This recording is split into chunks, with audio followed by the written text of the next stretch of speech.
Olá, hoje a nossa reflexão será no texto de Atos, capítulo 4, do versículo 1 ao versículo 4. O texto diz o seguinte: Enquanto Pedro e João falavam ao povo, chegaram os sacerdotes, o capitão da guarda do templo e os saduceus. Eles estavam muito perturbados porque os apóstolos estavam ensinando o povo e proclamando em Jesus a ressurreição dos mortos. Agarraram Pedro e João e, como já estava anoitecendo, os colocaram na prisão até o dia seguinte. Mas muitos dos que tinham ouvido a mensagem creram, chegando o número dos homens que creram a perto de 5.000. Quando eu li pela primeira vez esses 3 primeiros versículos dos 4, eu lembrei de uma música que tocava sempre que aquele vilão de Guerra nas Estrelas, Darth Vader, entrava em cena. Você que assistiu aos filmes de Guerra nas Estrelas deve saber a qual música eu estou me referindo. Pois é, eu lembrei dela.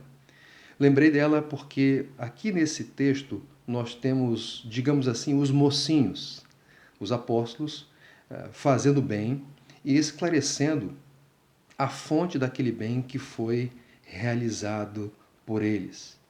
E aí, enquanto eles falavam, enquanto eles pregavam, enquanto eles proclamavam o evangelho, chegam os vilões.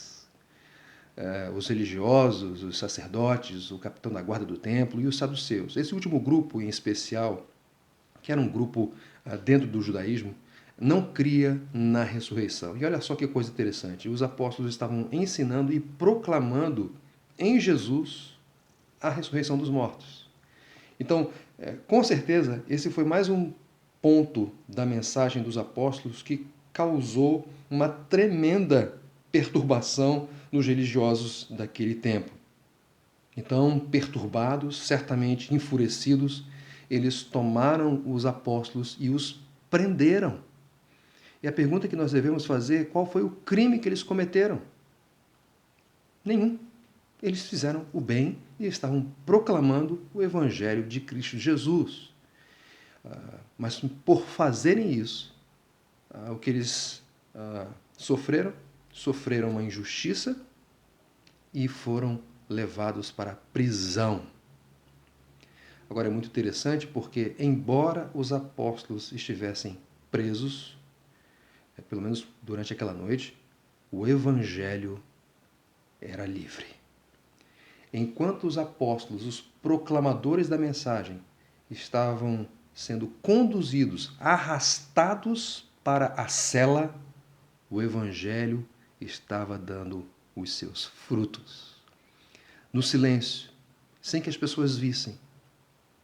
Mas o evangelho trouxe os seus frutos, e aqui diz, no versículo 4, que muitos dos que tinham ouvido a mensagem dos apóstolos creram, chegando ao número dos homens que creram a perto de 5.000.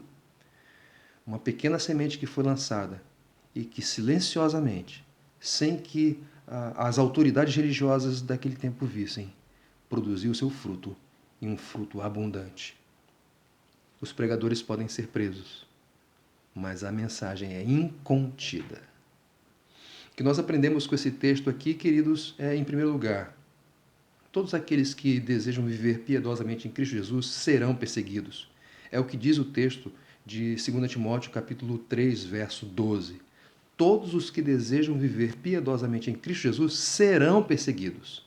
E os apóstolos não foram exceção. Eles estavam fazendo bem, eles estavam pregando a mensagem de salvação, a mensagem da graça de Jesus, e foram presos. Agora, esse texto também nos ensina que ainda que nós, os pregadores, ainda que os discípulos de Cristo sejam silenciados, o Evangelho continuará avançando e produzindo os seus efeitos. No caso aqui, 5.000 homens creram na mensagem do Evangelho, na mensagem que foi pregada pelos apóstolos que naquela ocasião foram presos. Então aprendemos, em primeiro lugar, que aqueles que desejam viver piedosamente em Cristo Jesus serão perseguidos. E aprendemos que a mensagem do Evangelho ela é incontida, é impossível represá-la. E daí? Como é que nós podemos responder a essas realidades? Bem, em primeiro lugar, se de fato aqueles que desejam viver piedosamente em Cristo Jesus serão perseguidos, logo a perseguição será uma realidade, ela vai acontecer. Então, se nós já sabemos disso, podemos nos preparar para ela, para elas. E como nós podemos nos preparar para as perseguições?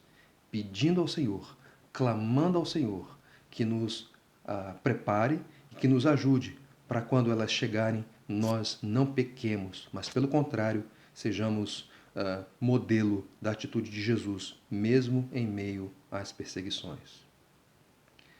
Por outro lado, também aprendemos que, como o Evangelho ele é incontido, ele produz os seus efeitos, ainda que haja uma grande oposição, então podemos pregar o Evangelho sem a preocupação da reação das pessoas, se elas vão responder imediatamente. Não precisamos nos preocupar com isso.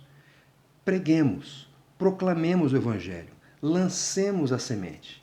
E o Deus, que é soberano, silenciosamente fará com que ela produza os seus frutos. É verdade, o império das trevas pode contra-atacar, mas ele não será capaz de impedir que o império, o reino de Deus, avance e produza os seus frutos. Deus abençoe. Tenha uma excelente semana para a glória do Senhor. Amém.